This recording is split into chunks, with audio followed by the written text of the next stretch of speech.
What induced you to become a master mason? It was a family tradition.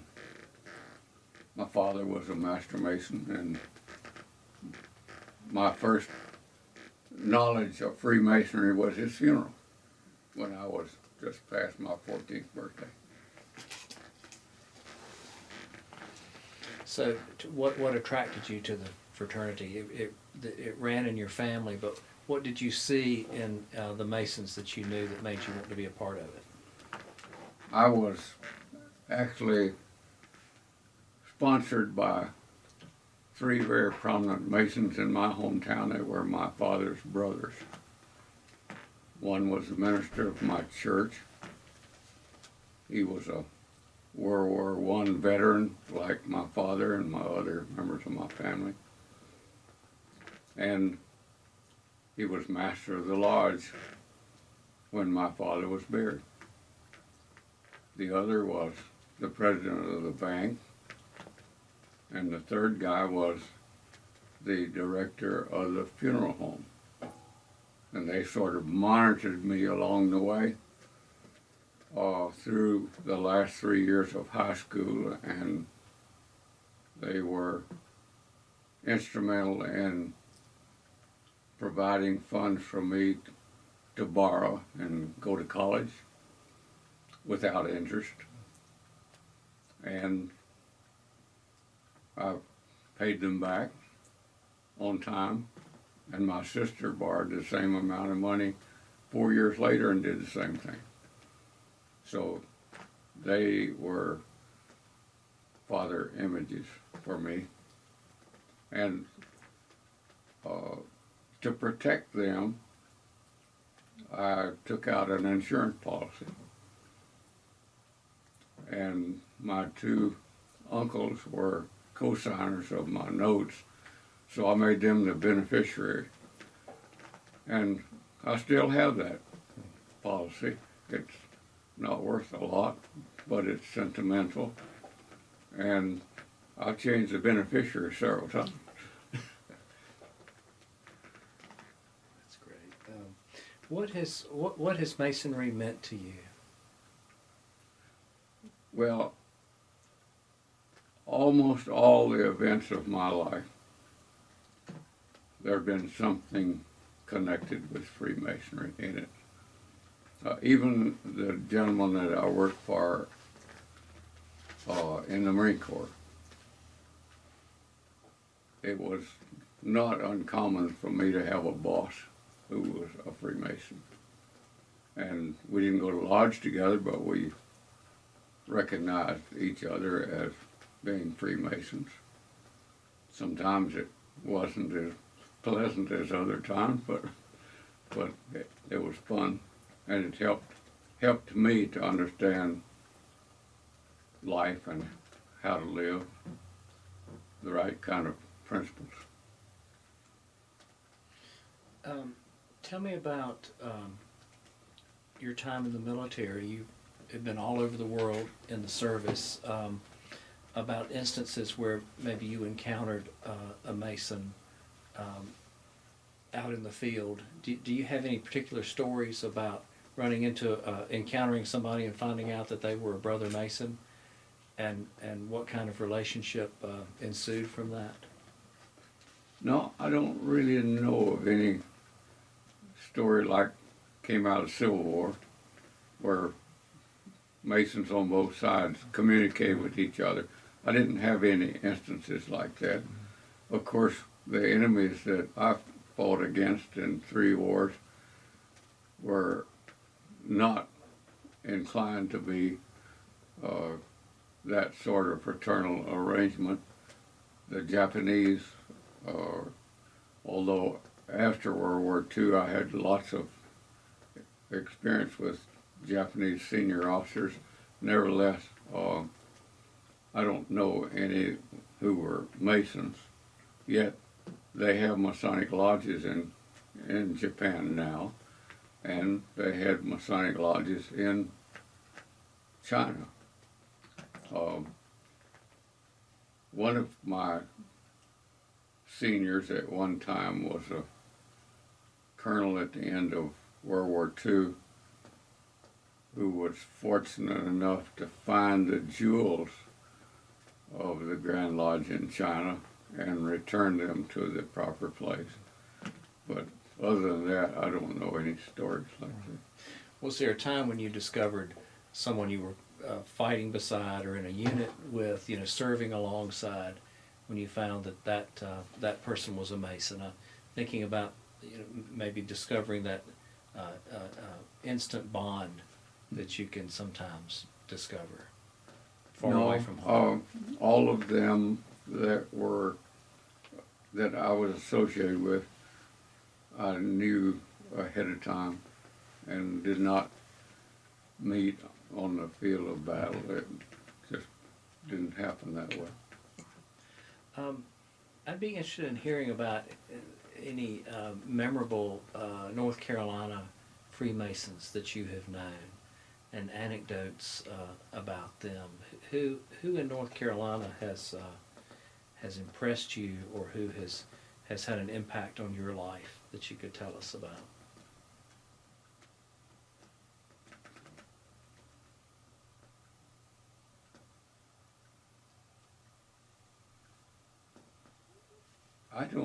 I don't know anybody specific.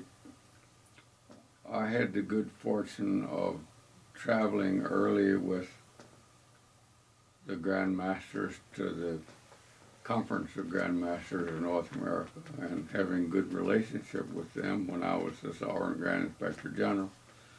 But even though my family is pre-Revolutionary War residents of North Carolina on both sides of my family, I wasn't, I couldn't call myself anything more than a newcomer to North Carolina, because I came here to retire after 36 and a half years of active service in the military. So I was a Johnny-come-lately in the Masonic fraternity. I was really surprised that the Grand Commander elected to appoint me deputy in the Scottish Rite, because I had not been a member of the Scottish Rite more than about 10 years at the most. I had resisted joining anything beyond the Blue Lodge and the chapter in the York Rite for many years, because I was dissatisfied with myself that I was carrying dues cards and not contributing, and it bothered me, and people were pressing on me to join the Scottish Rite and finish up my York Rite and join the Shrine, and my retort was, why should I be phony? Here I am, not making any contribution at all, not being a leader or a helper. Why should I commit and fabricate another card? So it was 1971 before I even joined the Scottish Rite and the remainder of York Rite and the Shrine all in one package. And I was getting ready to retire. I thought, I was a colonel and chief of staff of Camp Lejeune, thinking about quitting. It was nearly 30 years. It was time for me to hang it up. And then I got selected for brigadier and changed the whole thing. But when I retired, I became busy then in Freemasonry, and I was in the real estate business as a broker, and the office help kept saying, there's a gentleman on the phone who will not leave his number, but he wants to speak to you. And it happened several times. And finally, the girl came in, that fellow's on the phone. and it was Grand Commander Clausen from the Supreme Council. And he said, you know that Luster's Jimmy Johnson is going to retire at the end of the year? I said, yes, sir, I've heard he is. He said, I want you to be his successor. And I said, you gotta be kidding me. I don't know anybody in North Carolina to speak of, only New Bern. And he said, don't tell me no. Think about it. And we talked. Finally, I said, well, if you're that hard up, I will take it for a year and I'll let you know whether I like it or not, and I'll bow out and somebody else can have it. And his retort was, General, North Carolina is yours, take command. And he hung the phone up. So that's how, and I got no more communication from him until the Supreme Council met 2 years later. He didn't call me, I didn't call him, and I went to the Supreme Council expecting that they would appoint someone in my place. And when I got to the entryway, there was a person waiting to take me to Clausen. And I went through the crowd, the herd of folks that were there, and into his office. He closed the door and he said, you've been elected SGIG, but I don't want you to say anything about it. Just let it go, because we'll make the announcement at the proper time. And of course, that was ridiculous on his part, because the minute I walked out the door, friends of mine that I'd made in the last 2 years were all waiting out there, particularly Georgia, Tennessee, and Alabama. Those three guys were my mentors in Scottish Rite. Anyhow, that's how I got where I was. I did want to ask you about that time when you were ordered to take command.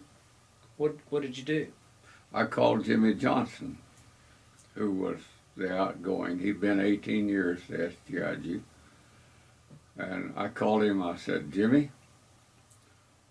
you told me that I should go to the Supreme Council meeting, and I went, and the Grand Commander took me to the, he had the Grand Master of Ceremonies recognize me and take me to the altar and then to the east, and he came down on the floor and welcomed me, and for what, I don't know, because he said something to me, I recognize you now, go take your seat and shut up. And I did. What he really wanted, Jimmy said, he wanted you to come by his office and he was going to talk to you. Well, that's why all the telephone calls, because I just ignored him and went home. But I went to see Jimmy. He said, come on up to Morganton. And Gene and I went up, spent the day with him. And he went over a lot of things that I needed to know. And he said, it wasn't announced. He said, we will announce it as soon as you get the parchment from the Grand Commander. And the Grand Commander wrote the appointment and dated it on the Marine Corps birthday. And I inquired of him, is there anything significant about the date you put on my appointment? He said, yes. He knew what the date was, and he did it deliberately. But Jimmy was good to me, in a sense, because he said, I can't give you good advice about who your successor ought to be on record and all that kind of thing. You'll find out. And soon enough, the Grand Commander sent me a letter and said, we hope you live forever, but you won't. And therefore, you need to have on file with me that'll be secreted so that people won't know who they are. I want 3 names of people that could be your successor. Well, I called Jimmy. I said, how do I answer this, gent? He says, you'll find out. You'll find out. And I waited and waited, and then I got a call from Clausen's secretary, Ms. Johnson.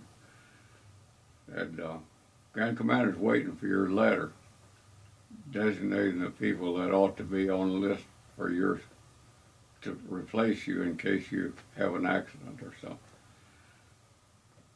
I said, well, okay, I'll answer you. I put on that list some people that he had interviewed and turned down before he selected me, and I did not know it, and I didn't find out about it for 10 years later. And they were great guys. I don't know why he didn't take them. But that's the way I arrived. I was a novice and had a lot of fun. What did you accomplish during that time in North Carolina? Well, we established a new clinic for learning disabled children at Charlotte. We increased the foundation holdings from about $270,000 to $2.1 million, and at the same time gave about $250,000 a year from our profits that and collections that supported those clinics, the 3 that we then had. We thought we'd done a pretty good job. It's hard to raise money. I was turned down by a lot of folks, and I was assisted by a lot of folks.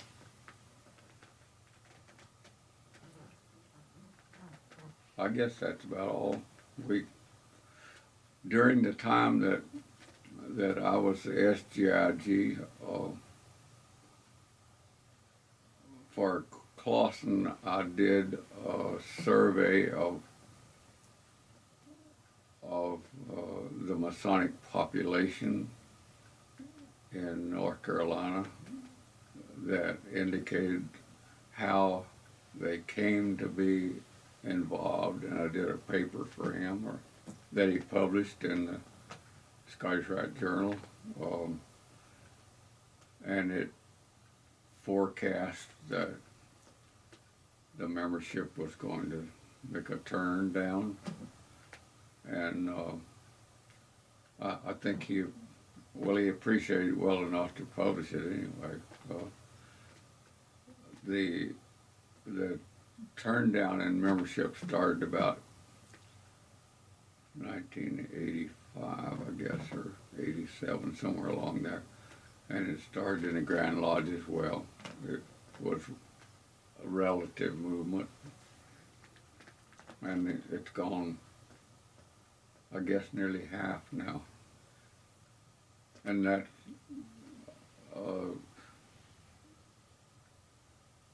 that has been the characteristic of other non-Masonic organizations, civic organizations, churches. There is a generation of people who have found it uncomfortable joining groups.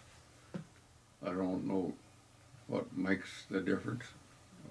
People with better education than mine certainly can figure it out, but there is a generation of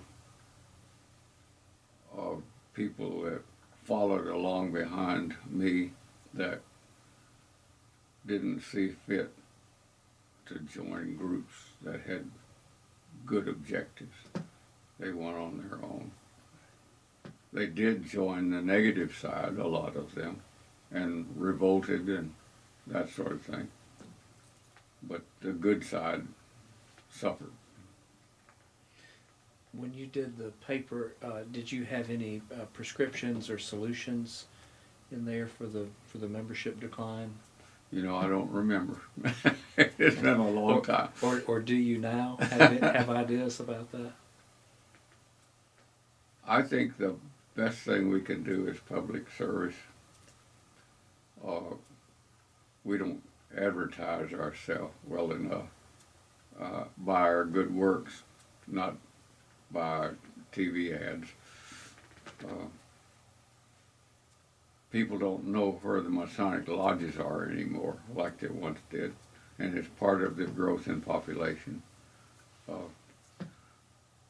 In time gone by, if a fruit basket was left on a doorstep of a needy family, there wasn't any question where it came from. It came from Masons. And that isn't true anymore. And it's part of the change in our population and the way we live as a nation. So I don't know how best to do that. I'm out of touch here. Except through the computer medium, I don't communicate all that much anymore. Don't have the sensitivity of a person walking on the street. I'm out of circulation, so to speak. What is Masonry at its best? You mentioned the fruit basket on the door of the needy family, but what are other examples of Freemasonry at its best in the community?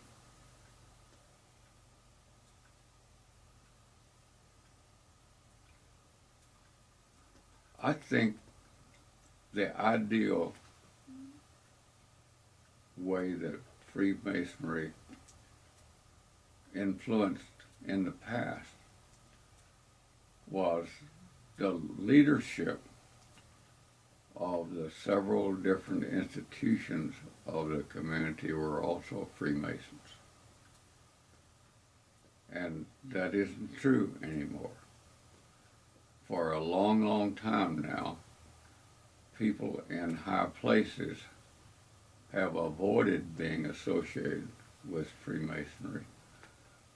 Ideally, the best influence would be for the prominent leaders to be part of the system. Now, the French chastised me once when I visited them. The sergeant and commander of the French Scottish Rite said, "You fellows are off on the wrong track." And that was when we started to lose members. Said, "You need to purify your membership. What you need to do is select only people who are prominent leaders and highly educated folks and purify the bottom edge completely. And you won't have as many members, but you'll have a great deal more influence."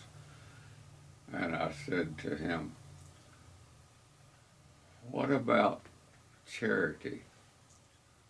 How then, with the reduced membership, do you maintain the charity that you give to non-Masons, the public?" He said, "Who needs charity? We're all rich." And I said to myself, "Boy, that's not the Masonry that I know. That's not the Masonry I know." But that's the elitism that you find in some of the foreign countries. As a matter of fact, some of the foreign countries, even in the Scottish Rite or Freemasonry, if you're not a Christian, you don't get in. They don't have the flexibility that we have in the Scottish Rite to lay the holy books of the different religions on the table and say which to you is the preferred book on which you become obligated, and if it's a Muslim, he takes the Quran, and we can do it. They can't do it in Europe. Getting back to that comment from the person in France, do you think we can have it both ways? Can we guard the West Gate more carefully and increase our charity and our community impact? I think it's possible. We have to work at it, and we have to associate with people so that they recognize that we have something to offer.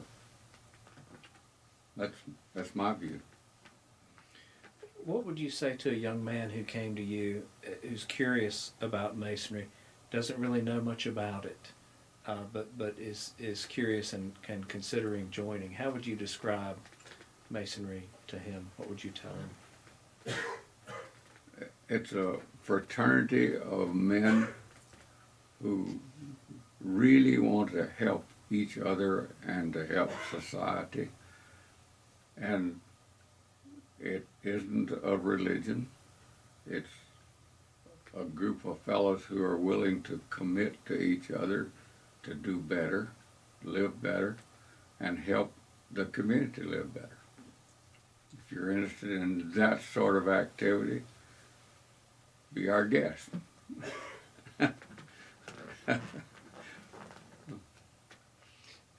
Wilkerson College and Wilkerson College Lodge are both named for you. What has been your observation of Wilkerson College over the years? And I guess it's just an open-ended question about your observations. Do you see that as a positive force in the state? I've been told that it is, but I've not seen any. I don't have any means of measuring. All I can do is listen to people who say that the leadership has improved in the lodges where they've sent people to the wardens to the school. I didn't have anything to do with establishing Wilkerson College. People think I did, but I did not. Dan Weatherington was then the chairman of the education committee at Grand Lodge. And one day he surprised me. I lived in Jacksonville. I lived there 25 years, matter of fact, in retirement. He called me and said, for education purposes, we'd like to use your name.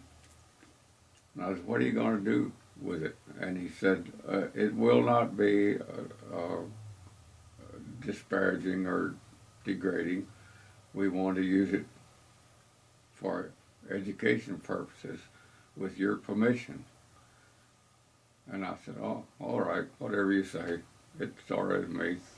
And I didn't know anything more about what they were talking about until the printed announcements came out about organizing the college. And there it was with my name on it. So what past Grandmaster Tom Gregory, was instrumental in that, as well as several others that contributed at the time. So it was flattering, but on the other hand, they could have selected a lot of other folks that have been more effective if they just tried. Where do you see Masonry going in North Carolina? Do you see any trends that it's taking? Yeah, I think we've turned the corner of membership. Several lodges are now getting members and not losing as many.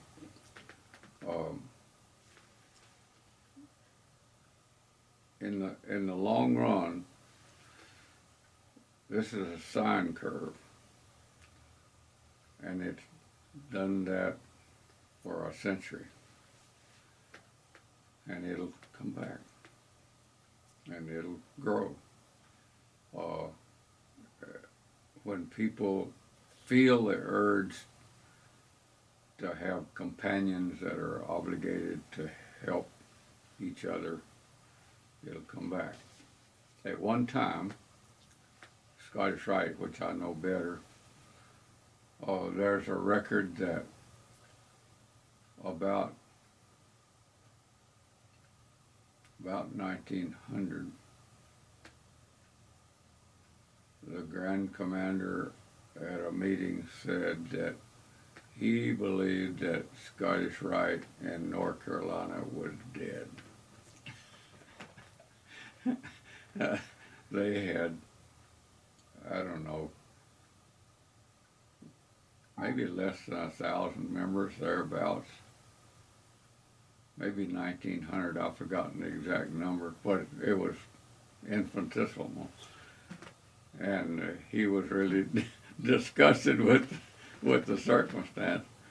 But then World War I comes along.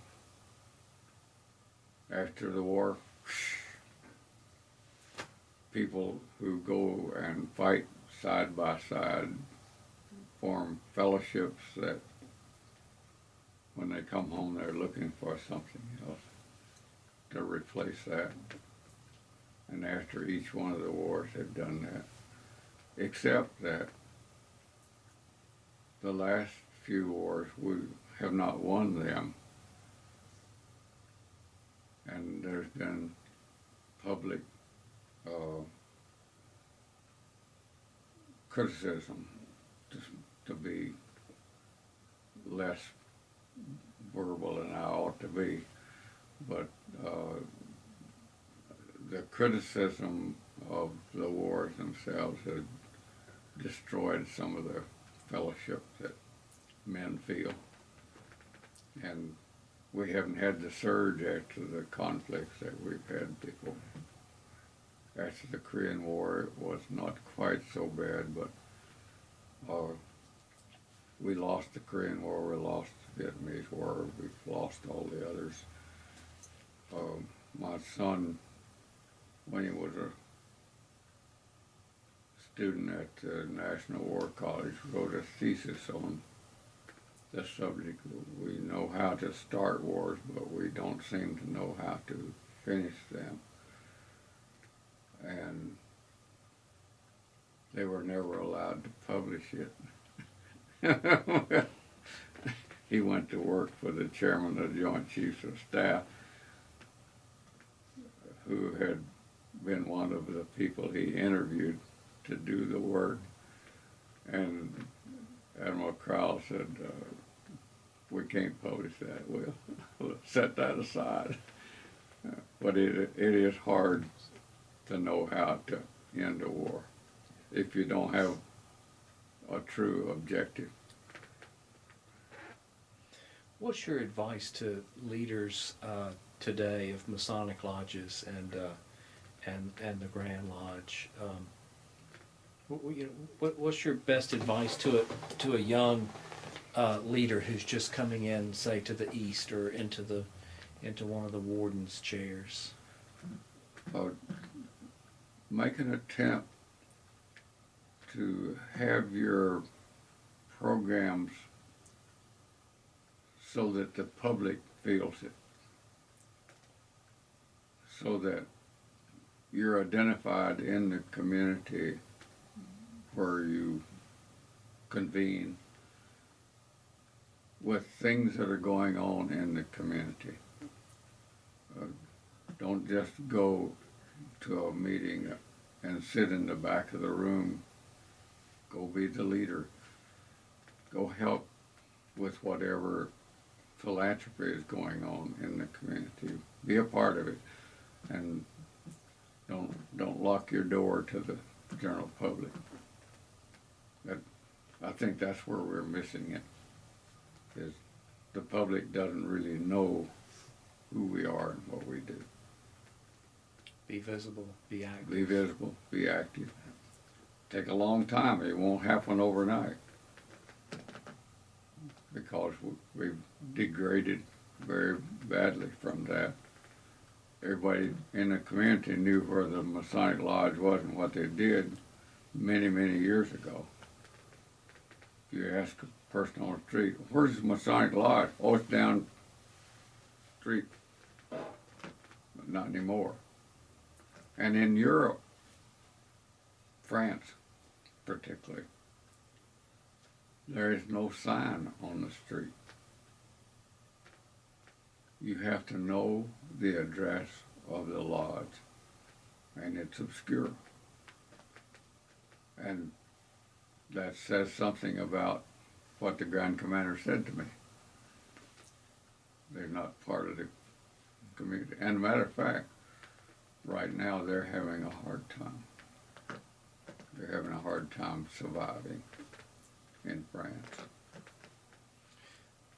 What qualities would you look for in a man who is thinking about petitioning? Say, if he wanted, if he was asking you about Masonry and you could decide whether or not to give him a petition, what qualities would you look for before you gave him that petition? I'd like to know whether he belongs to a church. I'd like to know whether he is successful in business. And I'd particularly like to know what his personal conduct is. That above everything else. He could be a millionaire, and if his personal conduct was not acceptable, I wouldn't recommend him.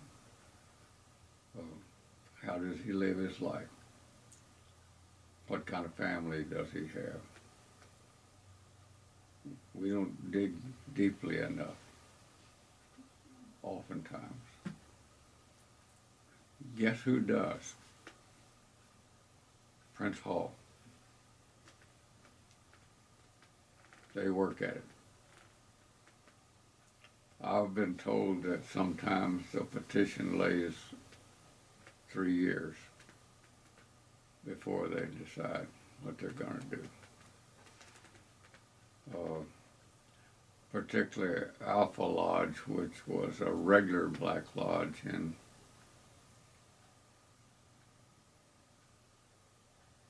I believe it's New Jersey. I've forgotten. But the Alpha Lodge was a black lodge, only black members, regular Masons in one of the northeastern.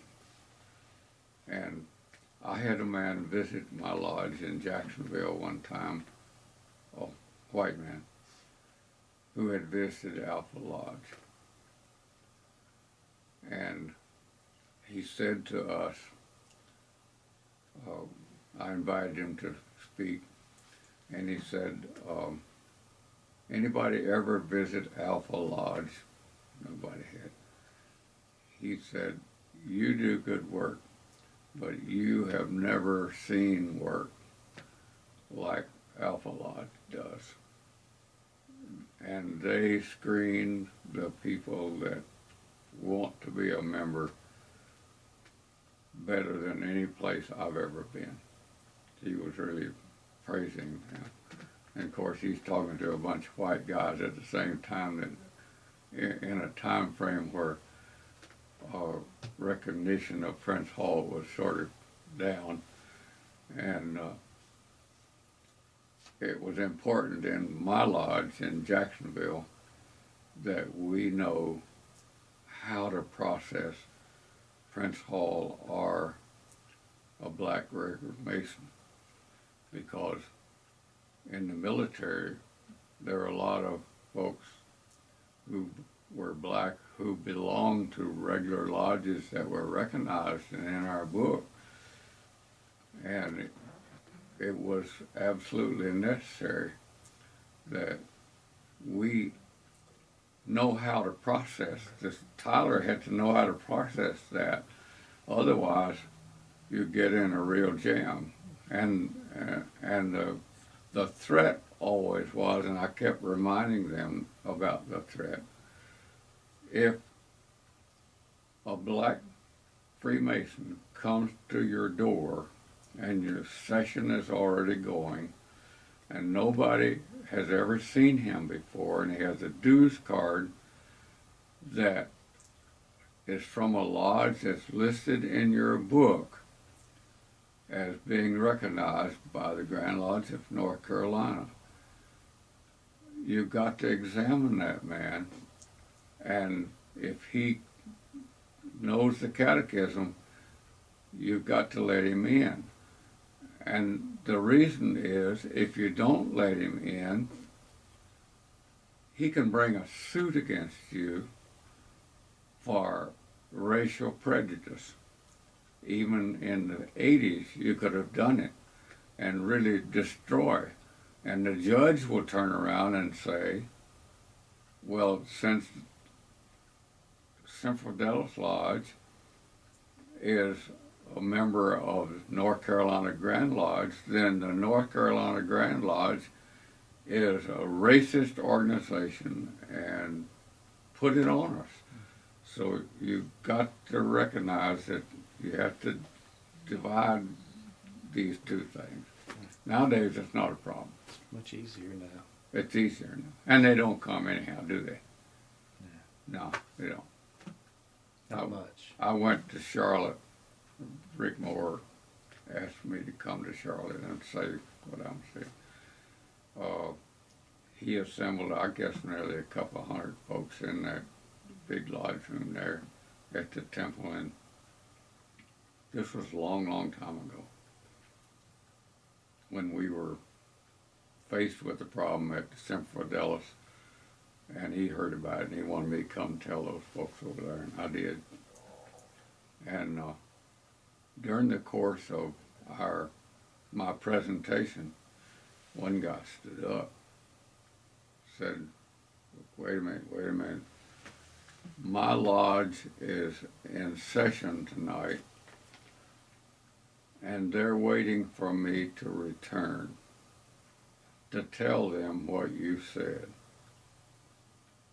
And I have to tell you that they're going to be unhappy with what you've said. And Rick Moore says that my retort was, that's fine, brother. I recommend to you that you go by your church on the way back and get on your knees and then go tell them. And the guy left the room. But a few years later, he came back and he told Rick, I was wrong. And that's before we recognized Prince Hall. He said, I was wrong. I want to come back. I want to be a part. He's a 33rd today. But it took a long time. But he jumped right in and got with the program. Shall be unnamed. He knows. That was a tough time, and it's good to have that behind us. What a hard time. Uh-huh. And so many people said, we'll lose membership. It'll destroy us. Not so. And other Grand Lodges that had recognized Prince Hall elsewhere didn't have loss of membership either, because it didn't become a conflict in the lodge. They like doing their own thing, and we like doing ours, and we fraternize back and forth, and let it go at that. Are we okay on time? Yeah, as far as I'm concerned. Okay. I wanted to come back, sort of circle back to the beginning and ask you what Masonry has meant to you, what it's added to your life.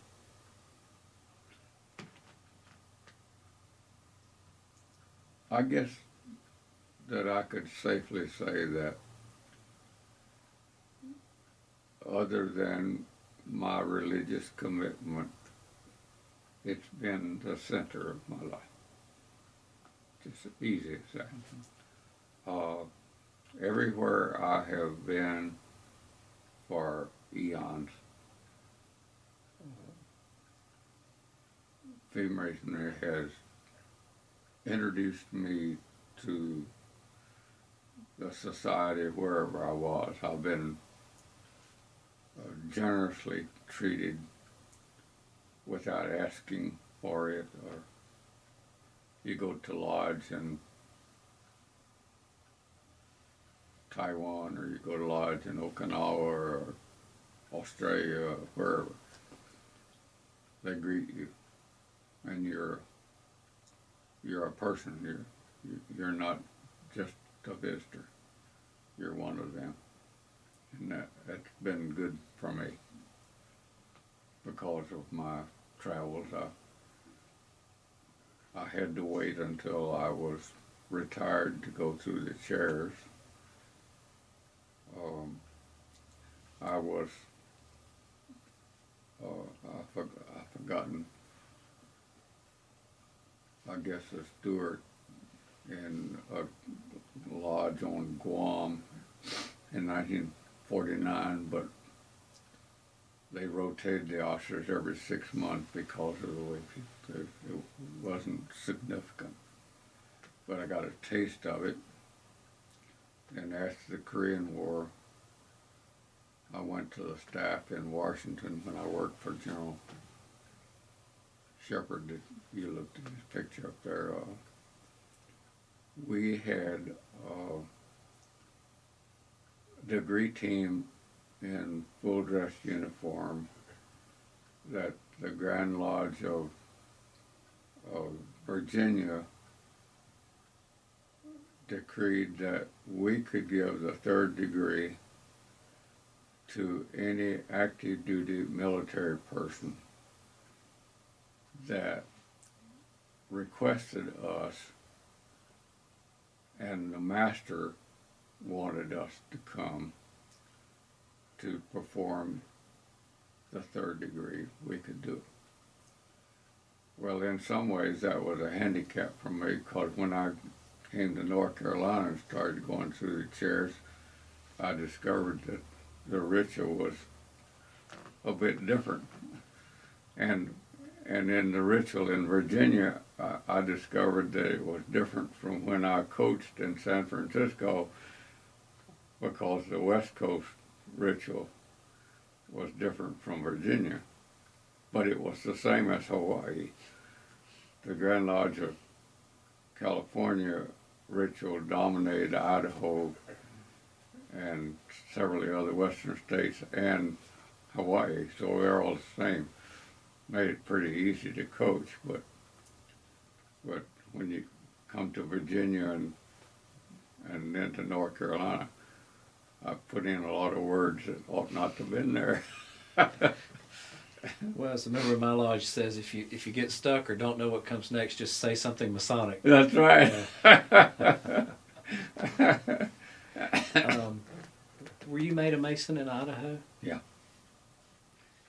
Would you say, just sort of repeat for the camera that I'm Lloyd Wilkerson and I was raised in, certain year in a certain lodge? Yeah, I was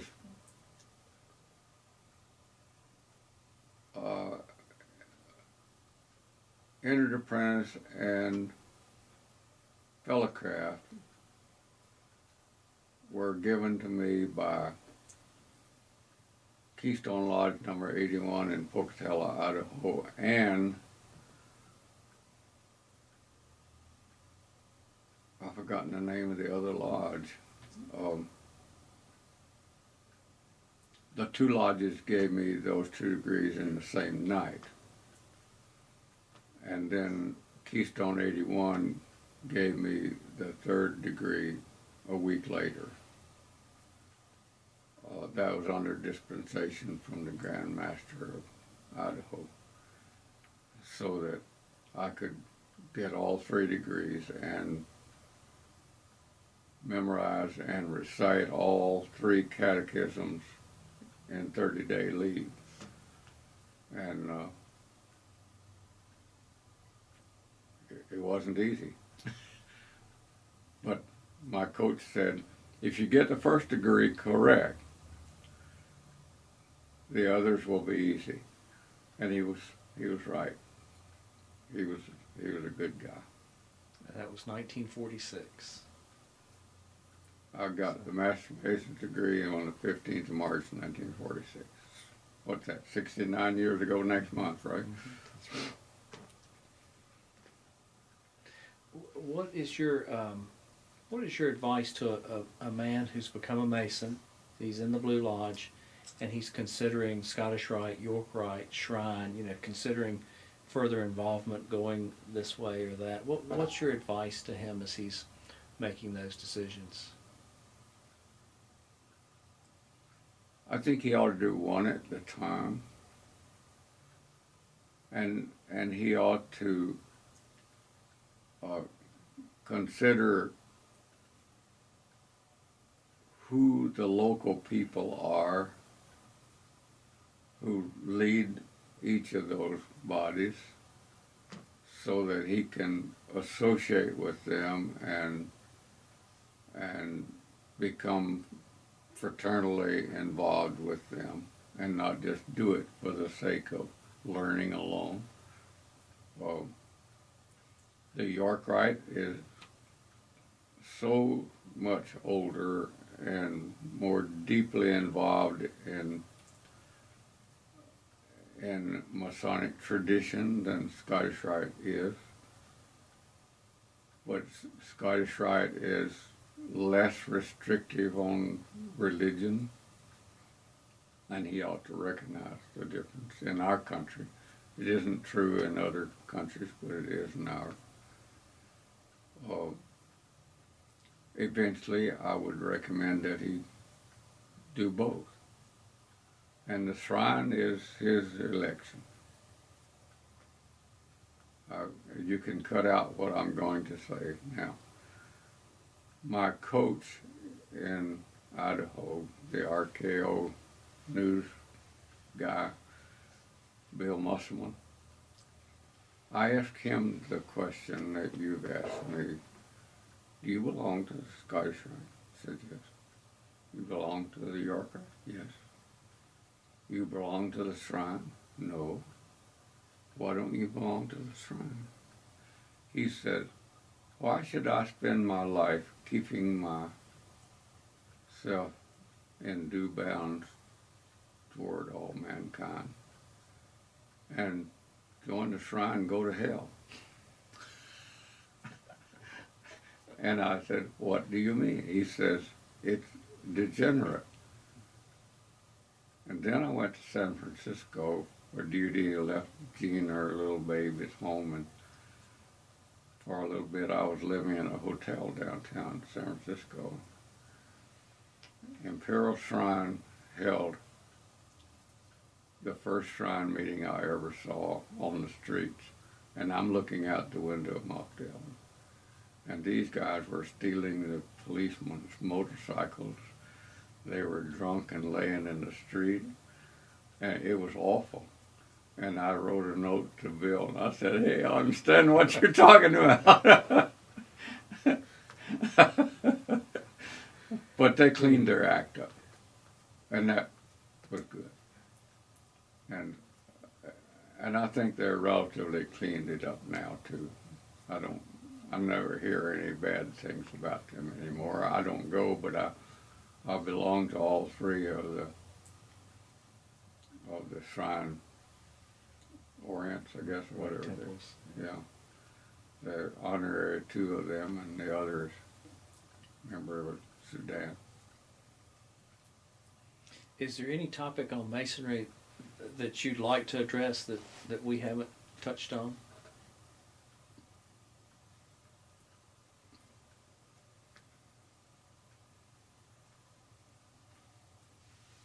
If I had a recommendation, it would be to improve the education about Freemasonry of our members so that they can communicate with the general public. Uh, so many of our members have very little historical knowledge about us and what we are and what we've done in the world. For instance, almost all of the generals that worked for Washington were Freemasons. Almost all the cabinet and all the military senior officers that worked for Franklin D. Roosevelt were Freemasons. Practiced it. They weren't just fly-by-nights. Historically, Freemasonry has had a profound influence on the goings-on in our government. We've got to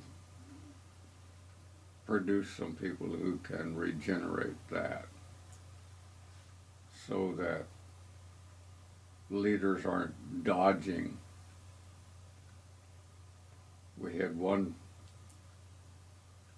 commandant of the Marine Corps who became an apprentice while he was at the Naval Academy as a midshipman. Never pursued it. One of my dear friends, General Wallace M. Green, Jr., and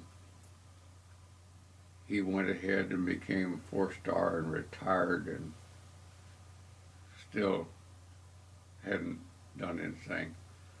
And that guy up there that I called attention to a while ago, and Admiral Arleigh Burke found out about it, and the two of them grabbed him by the arms and said, "You've got to finish." And he did. He finished his work. And he wrote a commentary on that paper I wrote for Clawson.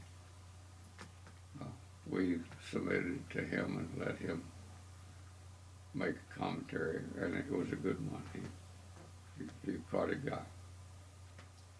But we got to get back to that sort of thing, you know, where sound advice with moral background comes to the leaders of our country. That's the best I can say. Is there any one Mason that you tend to emulate or look up to more than others, or any Mason who has served as a Masonic mentor to you that you would like to describe?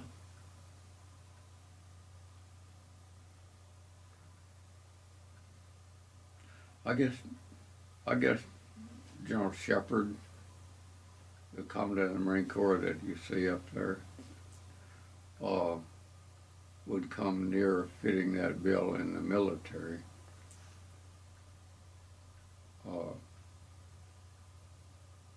He lived an exemplary life, and he was a companion of General John A. Lejeune. They both were made Masons in France, well, in Germany, actually, Koblenz, after the fighting in World War I never knew this guy, but General Shepard, I knew him from the time he was a 2-star until long after he retired. Knew his family. He was good to me. Good to me. And I don't think he gave me any privileges that were the result of being a Freemason. I don't mean that. But his conduct was worthy of emulation.